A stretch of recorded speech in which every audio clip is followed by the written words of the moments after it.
Hello everyone. I just finished filming my last video, the lip flip one, so that's why I'm in the same clothes. Not that it matters to you or me, but yeah, I just for some reason felt the need to say that. I'm here to give you a little life update because a lot of you guys don't follow me on my Instagram, and I know a lot of you do, and Twitter as well. I've been posting everything on both of those platforms. So some of you know what's happened in my life about a month and a half ago now, but some of you probably don't know. I know some of you don't know. Today is April 30th, so yeah, it has been a while, but you know, every day has been really hard. Okay, so on March 13th, my stepdad passed away, and I have filmed this video a couple times, but I just don't know what to say. Like, I don't know what to tell you guys and what not to tell you. I don't want to really, like, give out all the details, and, you know, I don't have to. I know that. I appreciate all of you guys that have been there for me. I've also been caught up in all of the emotions, so the last time I filmed this, I really broke down crying a lot. And I'm not here to, like, ask for pity, you know, or any of that stuff. I'm not trying to, like, gain views by being, you know, like, that's dumb stuff. These are real feelings, real emotions that my family and I are going through, and it's been very, very hard. What I can tell you is that he was 46 years old. He was the healthiest person that I knew. Nathan has been in my life for about 16 years now, and I'm 26 years old, so he's been in my life for longer than he hasn't, and he's had such a huge impact on my life.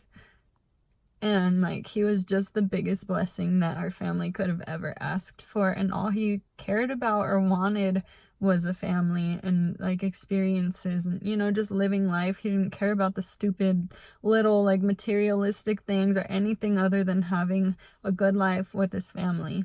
He did anything for us, and it hurts really bad every time that it hits me again that he's not here, you know, because there's times when I feel like I just want to text him, but there's times when I actually for a second forget, or when some guy will be over, like a family friend of ours, and for a minute I hear Nathan's voice, and then it hits me again and I remember.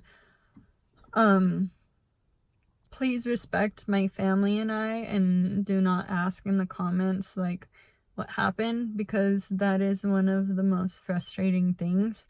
We don't know his cause of death. I'm just going to straight up say that to you guys. We don't know. So please don't ask for details. Thinking about it hurts, but at the same time, not talking about him feels even worse. It feels weirder than, you know, trying to, like, I can't ignore it. None of us can. We talk about him constantly. I have a 14-year-old sister and a 12-year-old sister that are Nathan's daughters, and I mean, I'm just as much his daughter, even though it's not biological. He never treated me any differently than them. I've been in his life longer than they have, and he was always the most amazing father to me. I went to him for advice all the time. I texted him constantly for anything I needed, you know, like I was always asking him things. I don't even know how to explain him in a video for you guys, but, like, I don't have to. He was so great. And if you guys haven't seen Grayson's YouTube channel, you should watch some of our Thailand videos, or Mexico. I have a Mexico video as well, but just the people who have seen him in those videos know how funny, goofy, and, like, oh, what a life lover he was, and what a great person he was. And this is just really hard.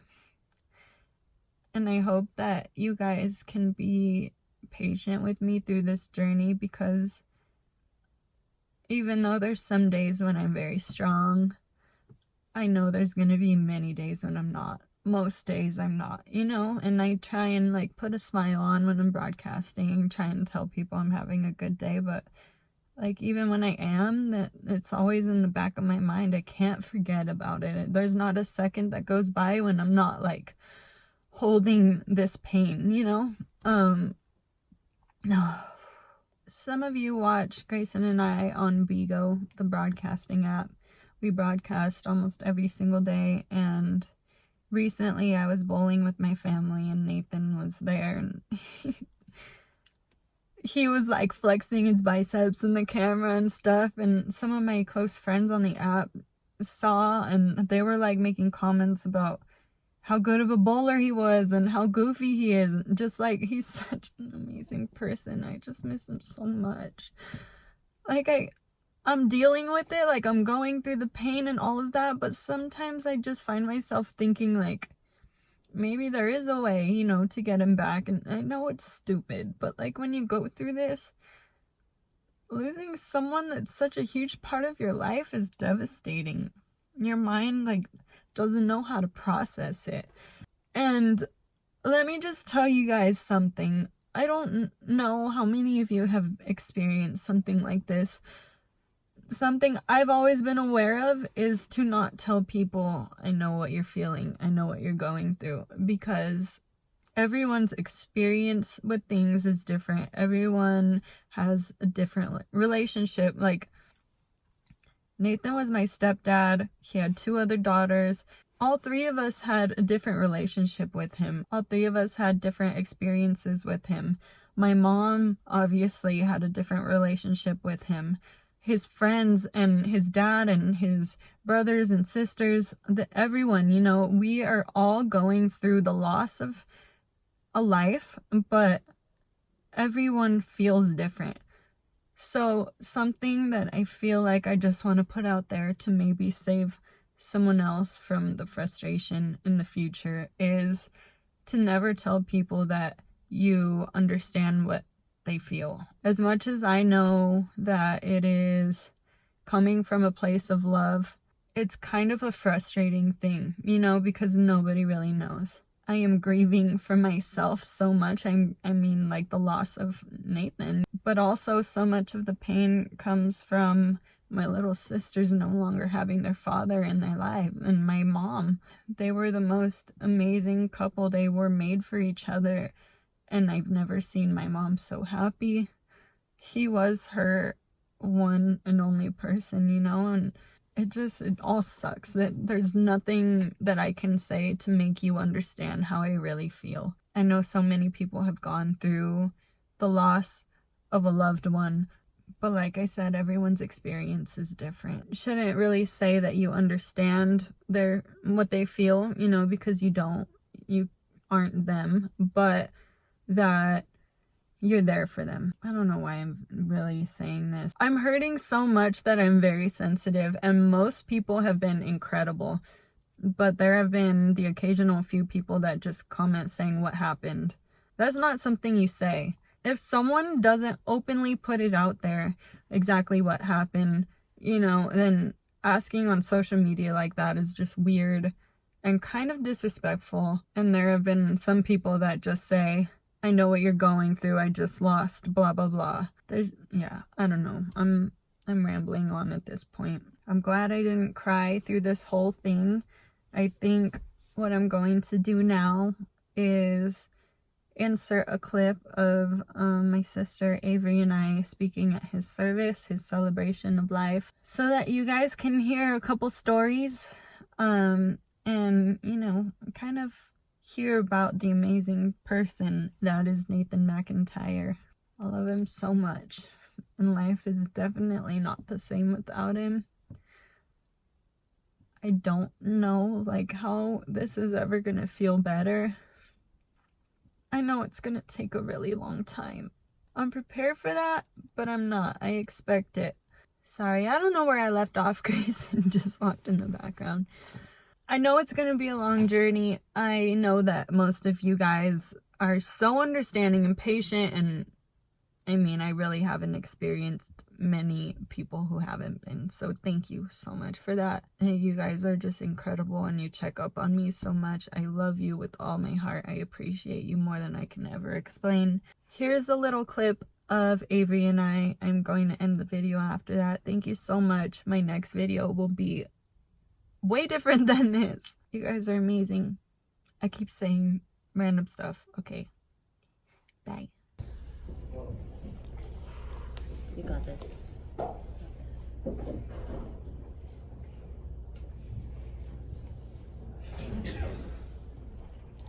Sorry.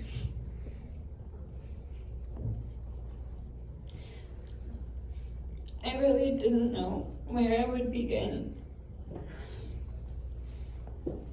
Because as all of you know, there's endless amazing memories with Nathan.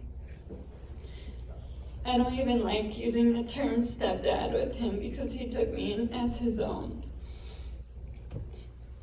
And that was one of the best things that's ever happened to me. The things that he taught me and the life advice that he gave me will stay with me forever. Nathan has been in my life longer than he hasn't, and he's always been there for me through everything. The day that I met him, I was a little jealous that I wasn't the only one getting my mom's attention anymore. It was almost 16 years ago, and I had been sleeping in my mom's bed every night until then. That didn't stop me from making them keep their door open at night so that I could lay on the floor with my head peeking out of the room. I needed to be able to see them at all times to feel safe. I learned that first night that he was really passionate about music, so I played for Alyssa on my keyboard for him. I was trying so hard to impress him. He told my mom I was good, and I remember being so happy about it. One time, Nathan picked me and my friend Megan up, and he was bringing us home for the weekend. We were driving down San Mateo Canyon Road, a long road by our old house known for paranormal activity and creepy stories. Nathan was telling us a scary story in the pitch black, and he rolled down all the windows trying to scare us. He told us he was about to run out of gas, and Nathan is known to always run out of gas. Usually very close to the house as well. He lived life on the edge. He pulled to the side of the road and pretended that he was out of gas, and we were in the back seat screaming with our windows locked open. He finally gave in, told us he was joking, and drove us home. But not long after that, Nathan had picked us up to visit for the weekend again. We were driving down that same road, and this time we did run out of gas. At least it was sunny out, so we weren't afraid, but needless to say, my mom wasn't too happy to get my little sisters in the car when they were babies to save us a mile away from the house. I feel like I'm selling him short by trying to tell you all of these stories because no matter how many experiences I share, I'll never be able to explain how amazing he was and how much I love and appreciate him. I just can't believe it. I feel like we won the lottery with him and it all got ripped away. I'll always remember Nathan's amazing dance moves when I danced with my sisters because they definitely got those from him. Nate was a simple man, and everyone who knows him knows that. I've told this story countless times, so it's only right I tell it today. He was driving me one morning to Savio, my elementary school. He pulled up to the front gate to drop me off. As I opened the door to his very well-loved 4Runner, a couple pieces of dog food rolled out. Our dog Oliver's hair and food were always all over that car, and Nate didn't care. He just loved his dog, his family, and making memories with us. Another time he had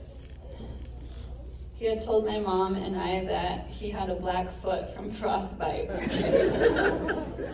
We were away from home at the moment, and he said he would show us when we got back to the house. When we got home, he ran in the bathroom scrambling through one of the drawers and found black shoe polish. I don't even know why we had that. He covered his foot in it, put his sock and shoe back on, and came out. We asked him to show us, and he pretended like he had forgotten about it. When he pulled his sock off, both of us were in complete shock and for a minute thought that it was real. Nathan, Nate Dog, Nate Dizzle. I can't wrap my head around the fact that you're not physically here with us anymore. I just want to give you the biggest hug again and thank you for everything. that you've instilled in me and anyone who ever met you. You taught me how to drive stick shift and laughed when I almost crashed into Blockbuster. You taught me how to fish, and you were so excited when I caught my first fish with you. You taught me how to edit my first photos and had the idea to print huge photos that I had taken so that you could hang them up in the windows of the law office, making everyone think it was a photography studio. Sorry, that's probably why they kept breaking in as well. Anything I was interested in, you put 110% effort into doing with me to be supportive, and that's something that'll live in my heart forever.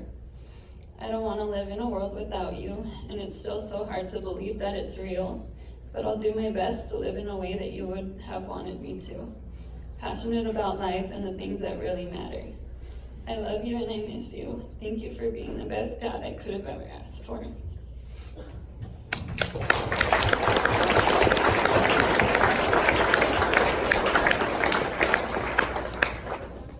So my dad was and always will be the most extraordinary father and friend I will ever get the chance to meet in my life. To describe my dad in words is nearly impossible, for he's the most well-rounded person on the face of the earth, and he can master anything in a matter of minutes. He knew how to live life to the fullest during every moment of every day. Even people who had just met him knew that. When he passed, I was getting many texts of words of grief and support, which I'm very thankful for. However, one text really stuck out to me. This text was from a person who had only seen my dad while we were bowling.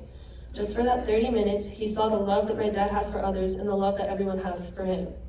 That just struck me as so crazy, because he had only seen my dad for 30 minutes, and yet he saw the happiness and love that he gave to the world. Every day with my dad was an adventure. One night, we were driving home from volleyball practice, Sky, my dad, and I. And we were running really low on gas. Despite many objections, my dad decided that we would have enough gas to make it home. Sure enough, we ran out of gas on the side of the road by a middle school. To make this long story short, we got into some random guy's car, he drove us to the gas station, and the whole time I actually thought he was going to kill us. Well, he didn't, and that experience was added to my list of adventures I had with my dad. I remember late school nights as I was trying to sleep. He would be running on the treadmill, blasting the volume of a movie. I would call him on my phone from my room and tell him to turn it down. I would be so annoyed, but now I would give anything to hear the steady rhythm of his shoes hitting the treadmill and the sounds of a movie as I was falling asleep. But if you knew my dad, he would not want us to mourn his death, but celebrate his life. So here's to the spectacular life my dad lived, allowing many to experience it along the way with him, and to that I am forever grateful.